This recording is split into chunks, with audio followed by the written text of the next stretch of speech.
And up until 2016, one of those ingredients was a dough conditioner that's also used to manufacture yoga mats and shoes. And the CEO of McDonald's just went viral recently, eating one of these burgers on camera, calling it the product the entire time. Not the burger, not the food, the product. And honestly, that might be the most accurate description of American food right now. What's good, family? I'm back. Listen, man, I've been on a hiatus for the last few months because me and my wife, we had my daughter. And I needed that one-on-one bonding time with my baby girl. But she looked at me yesterday. She said, "Daddy, get back to work. You miss the people. And hopefully the people miss me." Now we got that out the way.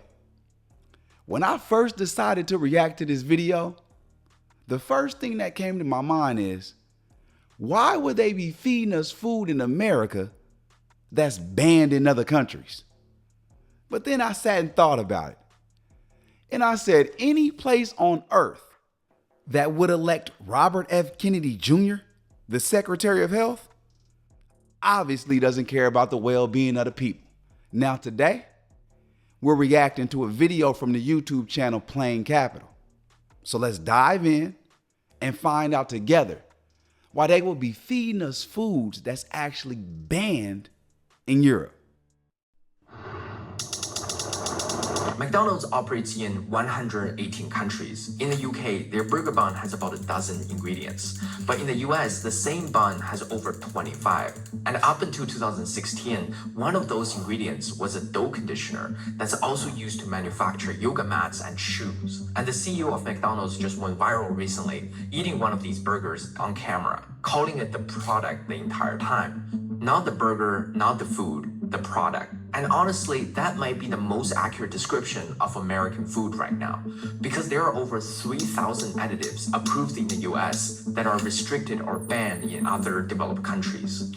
And every single one of them got there through a regulatory loophole that was created in 1958 and hasn't been meaningfully updated since. So the question isn't whether these companies can make food without these chemicals. They make cleaner versions of the same products for every other country they sell in. The question is why they choose not to do it here. You know why? It's about that bag. America, the most capitalistic society on this planet. And however they can make the food faster, cheaper, easier to distribute, and also make it last longer on the shelves, they don't care what it does to the people. As long as they getting that money, follow it, and you'll follow why they giving us this food that's killing us slowly.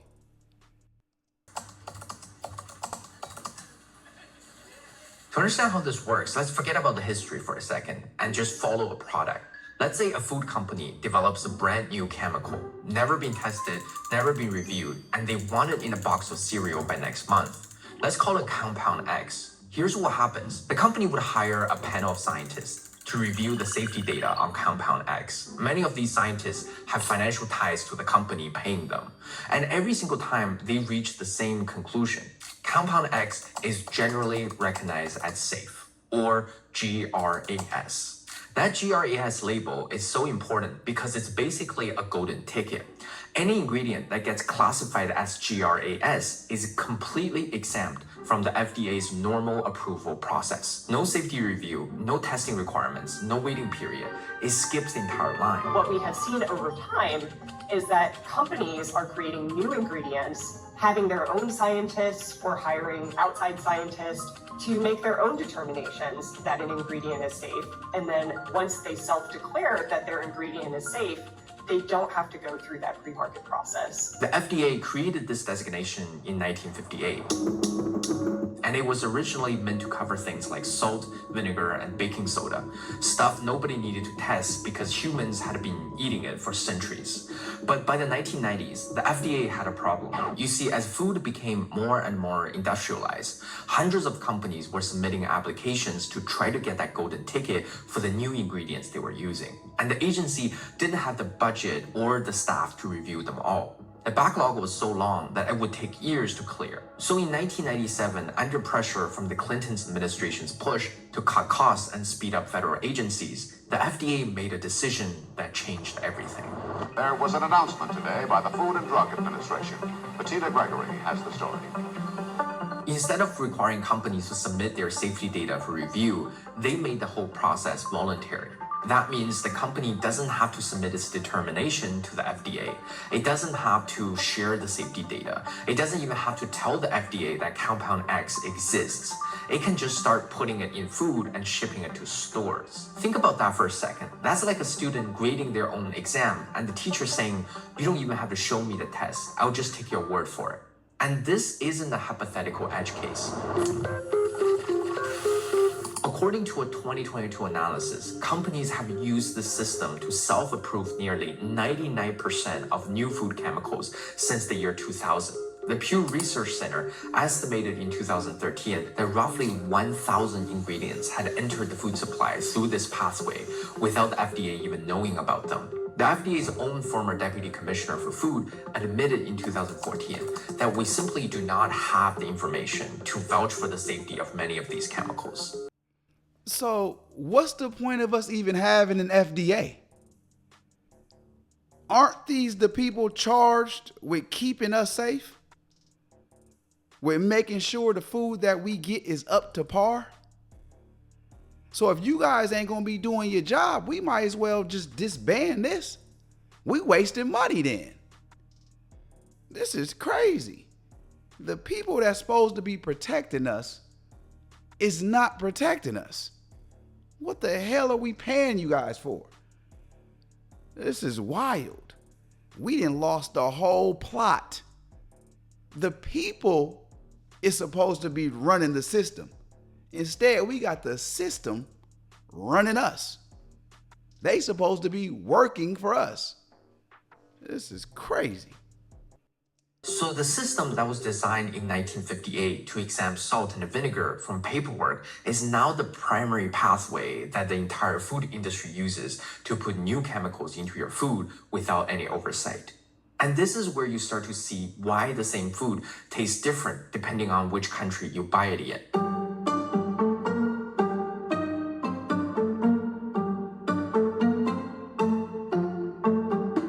Take a mac and cheese from Kraft, for example. For decades, the US version got its color from something called Yellow 5 and Yellow 6. They are synthetic dyes derived from petroleum. But the UK version used something way healthier. They use paprika extract and beta-carotene, which is an orange pigment naturally found in carrots. Not because Kraft can't make it without the artificial dyes in the UK. It's because in Europe, Yellow 5 and Yellow 6 dyes requires a mandatory warning label that reads, may have an adverse effect on activity and attention in children. Rather than putting a warning on the box, Kraft just formulated for the European market. But in the US, no warning is required, so the artificial version stays on the shelf. Another good example is the popular drink Mountain Dew. It contains brominated vegetable oil in America, a pretty bad oil for your heart, but not in Europe or Japan because they're banned in those countries. Bread products across dozens of American brands contain potassium bromate, a dose strengthener banned in Canada, the UK, the EU, China, and Brazil because research linked it to kidney damage and cancer in animal studies. California banned it in 2023, but at the federal level, it's still approved, which means a chemical that most of the developed world considers unsafe is sitting in the bread aisle of grocery stores in 46 out of 50 American states. None of these companies are being forced to use these ingredients. They're making a financial calculation that using cheaper inputs in the American market is worth it because the regulatory system doesn't penalize them for doing so. The US See, that's the problem. We got a lot of privileges here in the US, right? But because we are the most money-hungry country, we do stuff like let Elon Musk move a plant into Memphis and the air he's polluting is just choking the people out, giving them asthma, bronchitis, and don't nobody care as long as you got enough money.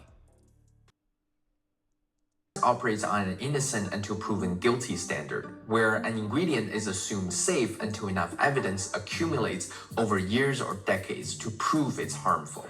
Europe uses the precautionary principle, which flips the logic. If there is uncertainty, a new ingredient doesn't get approved until the manufacturer can scientifically prove it's safe. And America hasn't switched to the European model for one straightforward reason. Both sides benefit from keeping it the way it is. For the FDA, reviewing every new additives would take years per ingredient and require a budget that they don't have.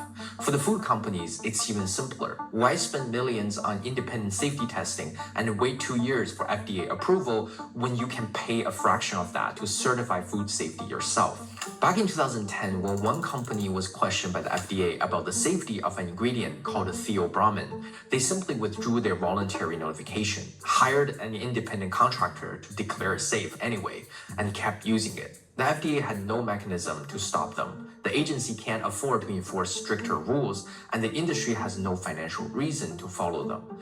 That's how a loophole stays open. So what do they actually do then? Somebody gonna have to break this down to me. If the FDA can't do nothing about it, what do they actually do? Their whole job is to do something about it. It's 2026. Y'all still ain't figured out a system?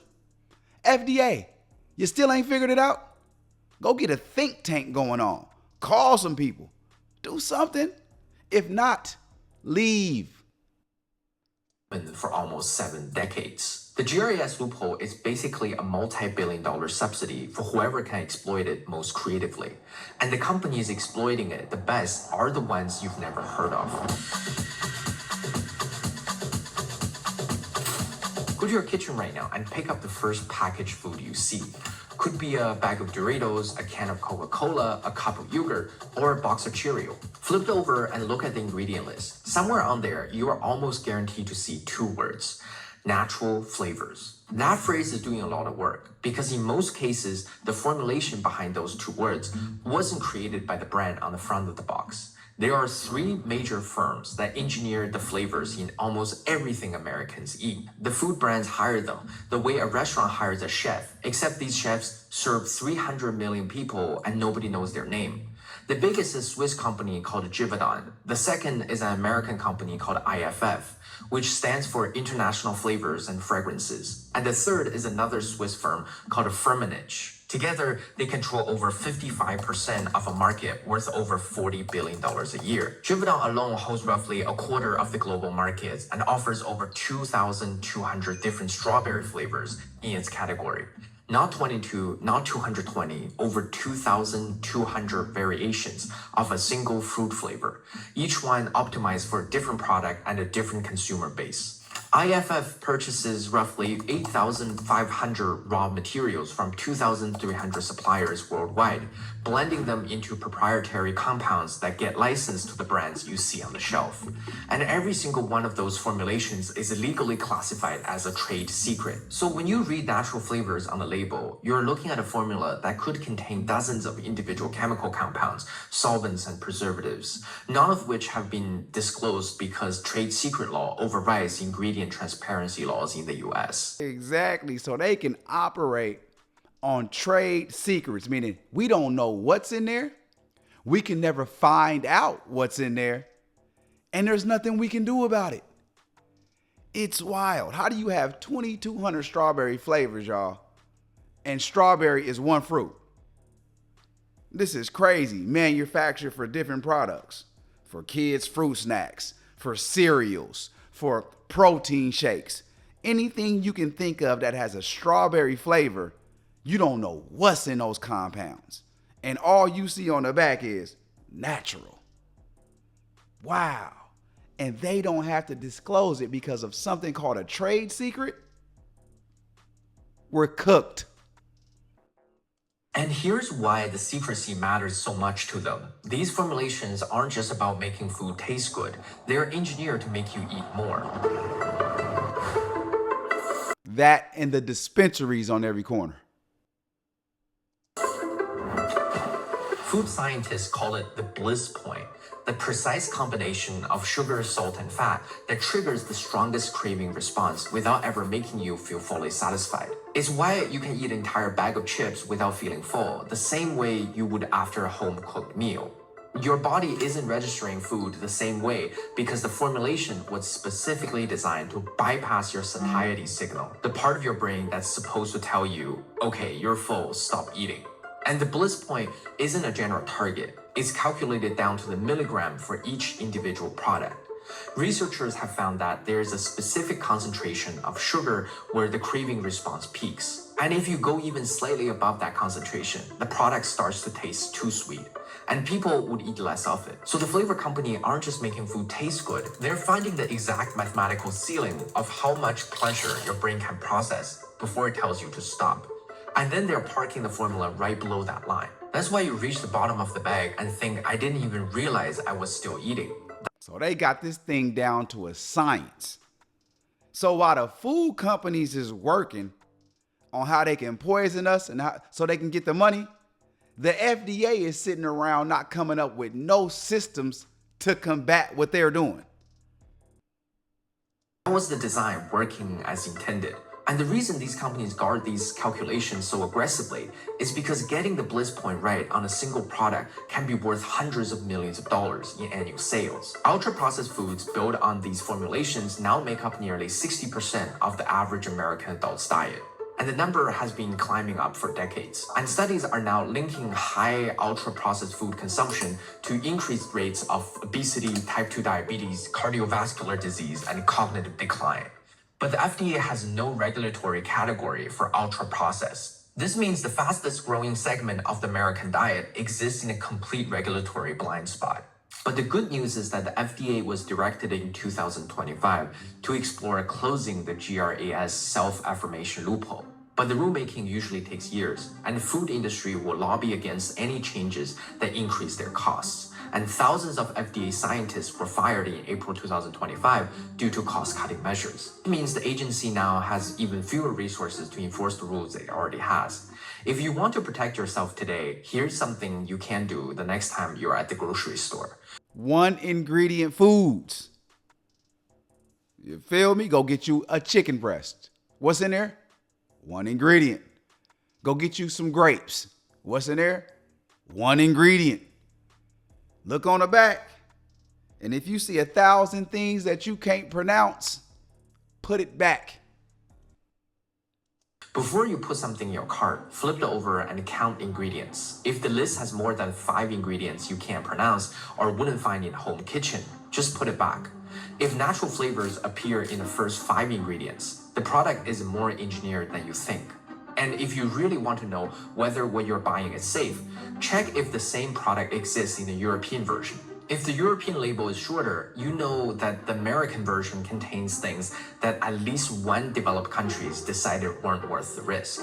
I'm curious to know what you think about ultra-processed food, and let me know your thoughts in the comments. If you enjoyed this deep dive on food, here's another video where I dive even deeper on a different That's crazy.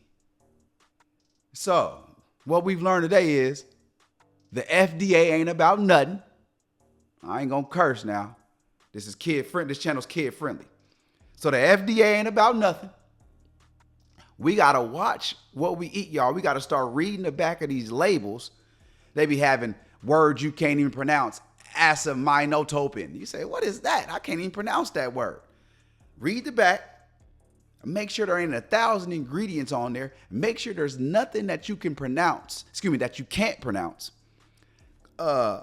Google the same food, see if it's made in Europe, and see if they have less ingredients. Then you'll know that, hold on, something's up with this one that's on the American shelf. And just try to protect yourself as much as you can. Y'all, this was very informative. It was entertaining. Hit me in the comments and let me know what you think about it. Send me some videos to react to. I'm going to see y'all on the next one. I love y'all. I appreciate y'all. I'm out.